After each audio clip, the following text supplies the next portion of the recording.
A new study finds some voters may be shy when sharing their pick for president. Nearly 12% of Republicans and 11% of independents are reluctant to reveal their true choice. For Democrats, that number is half. Respondents even admit it would be, quote, dangerous to express an opinion that differs from liberals. And some say it's raising the possibility that polls are understating support for President Trump. Let's ask former Clinton campaign strategist and chairman of the Harris poll, Mark Penn. Mark, welcome to the show as always. So what do you make of this, the silent Trump voter? Are they out there? How many of them are there? How real is this story? Well, I think it's an interesting study done by Cloud Research. I think what they did was they determined, as you said, about 10 to 12% of Republicans and independents afraid to express their views to pollsters, and around 5 or 6% of Democrats. So that means you could have 5 or 6% of the vote kind of being the hidden vote or silent vote that doesn't register. I mean, we generally in polls try to correct for this factor as much as we can. But if this persists, that does say there could be a couple of point bias in the polls against Trump and the Republicans that we'd all have to watch out for. Yeah, and we saw this play out in 2016 as well. And you've seen folks on the left coming out, prominent figures, and warning about this. You've seen Bill Maher, Michael Moore saying, hey, everyone, this is not in the bag.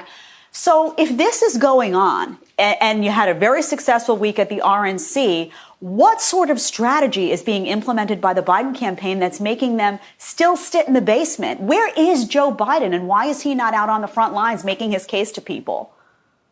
Well, I think there's no question that Trump has picked up some momentum here coming out of the convention. That this race was as wide open as 12, and everybody said it's over. Now it's down to 6. And the next couple of points are absolutely critical. And that's why Biden is coming out of the basement post-Labor Day. I think they're organizing events, figuring out how to campaign.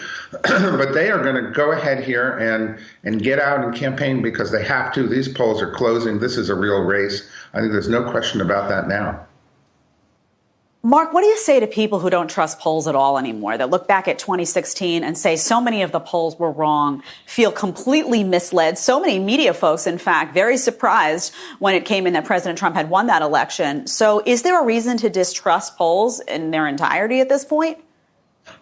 Well, obviously, I believe in polls. Polls are a snapshot in time, so you can't always project where things go from a snapshot. And also, in general, I think there was a failure more of analysis in 2016.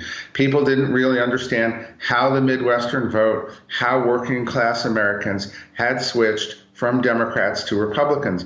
They didn't really see how the Trump message was landing. I think it's pretty important, for both sides as they plan their campaigns to understand how are the Democrats doing with the suburban vote that they did so well in the midterms with, and are the working class voters sticking with Trump? Those are the two critical swing groups that I think will determine this election. Mark Penn, thanks so much as always. I, for one, like the polls. I like to check them out. I think they're interesting, if nothing else. So I'll be checking out the polls as they come forth, and maybe we'll have you back on to discuss some of those as we gear up for the next few weeks. Going to be fun, I'll tell you that. Your poll a day. Thanks so much.